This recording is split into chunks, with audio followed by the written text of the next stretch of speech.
I go by the name Ruby, a 26-year-old single woman without a full-time job. Since my middle school years, I've tended to keep to myself quite a bit. I went to high school, but I dropped out, so I only have a middle school education. Since then, I've been living with my parents, working part-time jobs, and taking on work from online postings. I have an older brother named James, who's 3 years older than me, and he's the complete opposite of me, good at sports, lots of friends, and the so-called outgoing type.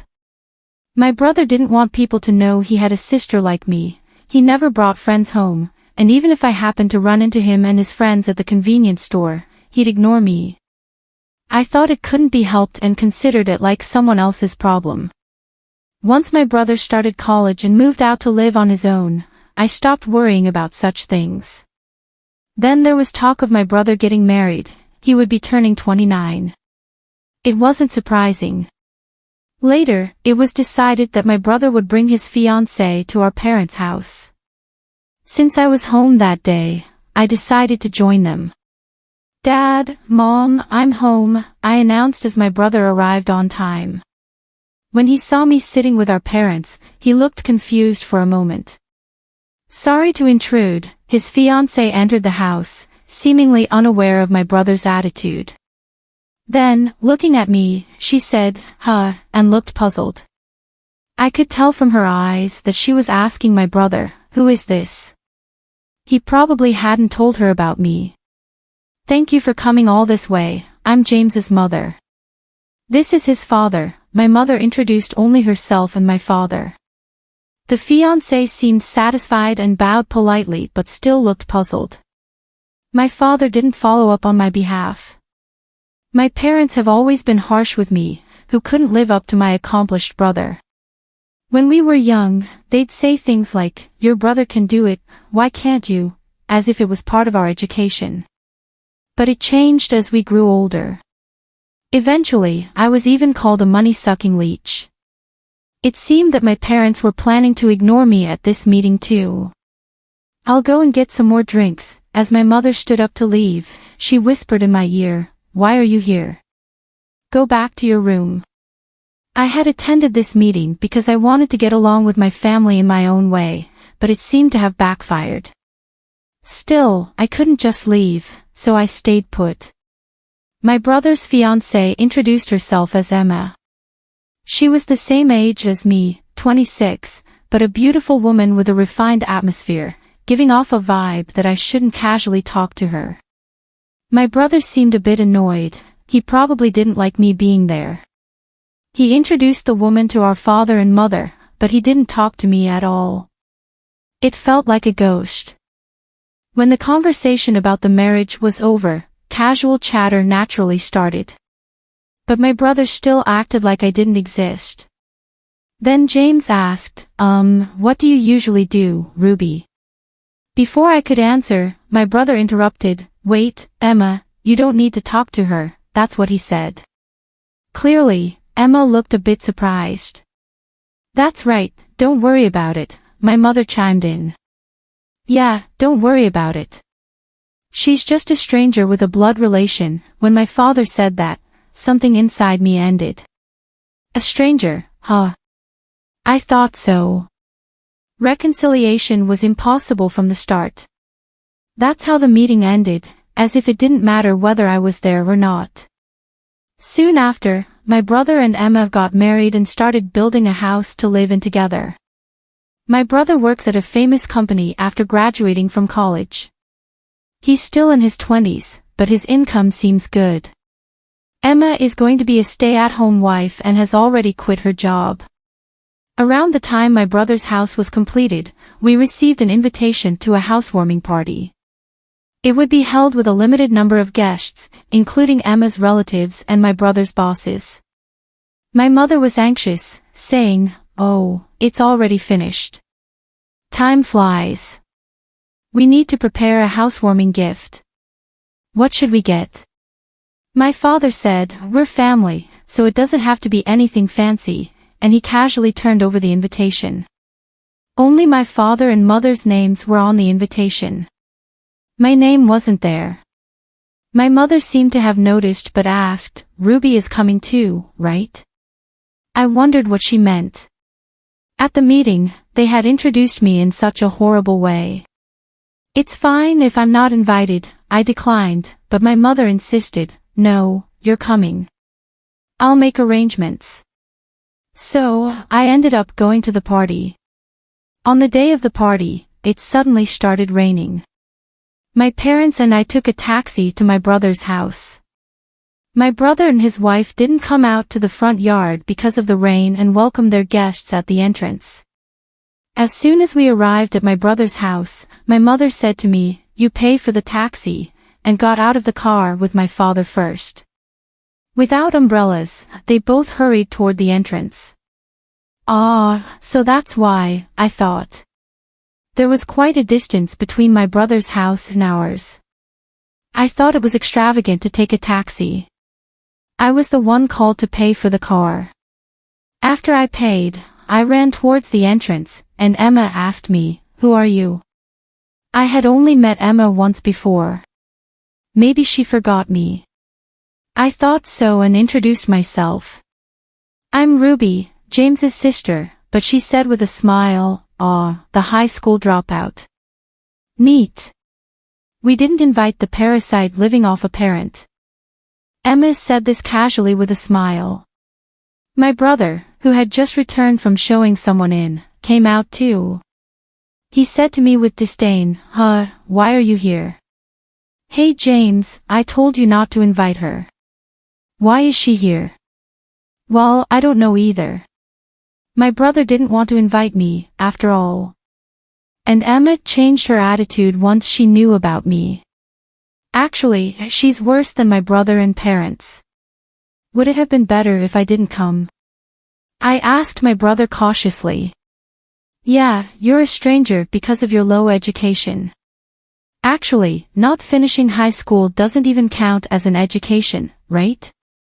"Could you please leave the property quickly?" Emma followed up on what my brother said, like she was siding with him.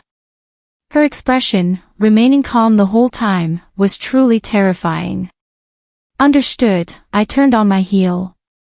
The taxi from earlier was gone, and since we weren't on a main street, it seemed difficult to find another one. I didn't have an umbrella. I trudged along, getting drenched in the rain. I could hear Emma's laughter from behind. After a while, I returned home. My parents came back looking like they had a good time. They saw my face and asked, "Why did you leave suddenly? Couldn't even call a taxi for the way back." "You're so useless," my mother complained, as if it were a matter of course. "Sorry, I suddenly had a stomachache," I lied to cover it up. "For such a reason you left on your own, you're hopeless. Make sure to give the gift later." "You're an adult," my father told me, speaking of which, I had prepared something to give at the party, but I brought it back without giving it. I wanted to send it by mail, but I didn't know the address. I could ask my parents, but the atmosphere was awkward, so I decided to contact my brother. "I want to send a gift, can you tell me the address?" This was the only reply from my brother. "I don't give my address to strangers, right?" I let out a sigh. Is it really fun to start dominance over me in private? Not just embarrassing to introduce to others, I couldn't help but be amazed. It might not be just my brother who's sending these messages, maybe Emma is also typing and laughing out loud. Either way, it's ridiculous. I gave up on sending a congratulatory gift with the meaning of my brother and his wife in their housewarming party. I decided to leave home. I realized I couldn't get along with my family anymore and decided to live on my own. I didn't have a full-time job, but I had some savings from my part-time work. I was able to rent a room for living alone. Since it wasn't much to live on, I decided to try streaming videos in my spare time. I was already interested in watching streams as a hobby and was good at finding trends among popular streamers and ways to increase views. When I started doing it myself, I made tens of thousands a month. The amount grew, covering my living expenses. I decided to invest the money. I wasn't using the investments went well, and I decided to try running a small company importing and selling goods. I was busy in a good way and fulfilled every day. I didn't have a family that would complain about me using the computer all the time. A few months later, I received a call from my parents who hadn't contacted me since I left home. "We want you to help James financially," they said. "Why?" I asked, genuinely curious. I wondered what could have happened to the person who just built a new house. My parents slowly began to explain the situation. My brother apparently held frequent parties after building his new house, interacting with various people such as bosses, executives, clients, and Emma's acquaintances. Among them, someone proposed an investment opportunity, and my brother ended up trusting the proposal. He wasted a large sum of money, lured by the promise of making big returns in just a few months. I was amazed. My brother had a decent job, so if he had just kept working hard, he wouldn't have made such a mistake. Who is the person who recommended the investment? Isn't it a scam? I asked. No, it's not. It's one of Emma's acquaintances. My parents seemed to completely trust Emma. How much do you need? She was shocked when I asked. It was an amount that a company employee couldn't easily pay. Is that really the amount my brother needs alone? I asked my parents hesitantly, and as expected, they gave me the answer I feared. We were also introduced to the same investment. My parents hesitated before responding. I can't come up with that much money so easily, sorry. I tried to hang up the phone, but they clung on, saying, "We're your real family, help us out in times like these." Real family. Too little, too late. Sorry, but I'm busy, and I'm a stranger to you, right? With that, I hung up the phone. Later on, somehow they found out, and my parents' and brother's families showed up. The location was the office of the company I run. I was in a business meeting at the time. My secretary informed me, "There are guests here for you, President." I don't have any other appointments. Who are they? I shuddered. I apologized to the business partner I was meeting with and excused myself for a moment. When I went to the reception area, there stood my pregnant sister-in-law Emma, my brother, and my parents. "You're running a company, huh?" "Well, it's much smaller than where I work." My brother smirked and looked around the office. "Who are you?" I asked, pretending I didn't know them. "What's with the attitude?" My brother shouted, losing his temper. My mother intervened and explained, "We talked about this before, but we need your support. You're running a company, so you can help us out, right?" My mother shamelessly asked for money, as if it was the most natural thing in the world. "Yeah, it's an important time for our family. Emma is about to give birth. The child's growth isn't good, so we need to see a good doctor. Please, Ruby," my father and Emma chimed in, acting as if it was my duty to pay off everyone's debts. Employees occasionally walked by the reception area, glancing over with concern. Wanting to get rid of them as quickly as possible, I said, "Please leave, you're causing a disturbance." My brother exploded with anger again. "What? We're a disturbance? We came all the way here, and that's how you talk to your family," he yelled. The employees passing by stopped in their tracks, facing them. My brother started to make a scene. "Do you all know this girl dropped out of middle school? She was a shut-in, no-neat." He seemed intent on humiliating me if I didn't give him the money. However, the employees responded with words my brother didn't expect. "We know, everyone knows. The president's background, me too. The president hires many people from similar situations. Is there a problem?" My brother, who usually socializes only with highly educated and high-income people, seemed caught off guard and stammered, Instead, my father said, "What a pathetic company. Just a gathering of needs." My brother chimed in, "Exactly. Companies that do business with a place like this can't be any good either, he yelled loudly. At that moment, the president of the company I was meeting with, who had been waiting in the reception room, came out. He must have heard the shouting. My brother's face went blank and then turned pale as he looked at the man. He lowered his gaze. "What's wrong, James?" Emma asked my brother. "Idiot, don't say my name," my brother whispered to Emma, but it was too late.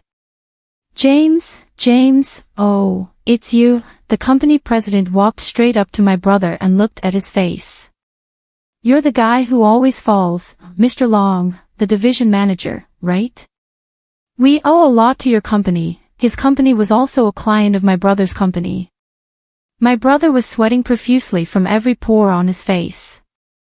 I guess I'm not memorable since we're not a decent company." When the president threw my brother's words back at him, my brother went, "Oh," and froze up. My father, mother, and Emma also sensed the trouble and fell silent. I apologized to the president again, ignoring them. "I'm sorry for taking up your valuable time. I'll ask them to leave."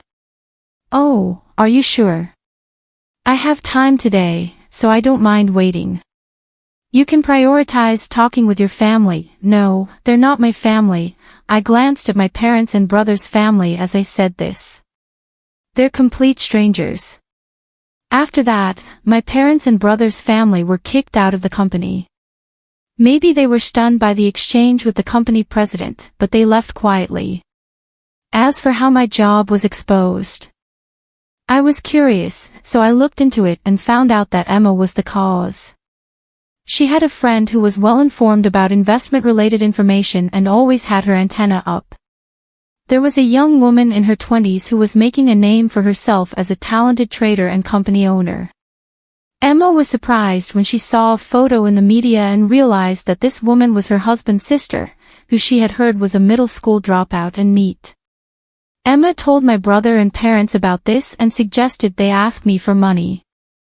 Since I was busy during the day and didn't answer the phone, and I didn't call them back after they asked me for money, they came to my company. I had been treating them like complete strangers, so I decided not to get involved with them anymore. But I couldn't help but look into Emma. I was curious about her friend being involved in my parents' and brother's financial failures. That friend was Emma's ex-boyfriend. In fact, they seemed to still be involved. By the way, the child in Emma's womb wasn't my brother's but the child of that investor. No way, my brother was devastated. It's natural to be upset since everything had been a lie. Furthermore, it seems she had been extracting money from several other men under the guidance of her ex-boyfriend. Of course, my brother and Emma ended up getting a divorce. Emma is now under police custody, along with her ex-boyfriend. However, the lost money won't be returned anytime soon. Ever since the incident at my company, my brother's position at his workplace worsened. In his 20s, he was transferred to a so-called window side department and eventually resigned. He couldn't work there for long and eventually resigned. Possibly irritated by the financial failure and trouble surrounding my brother, my father got into trouble when the president witnessed him losing his temper with a subcontractor at work. After investigating his work attitude, he was fired.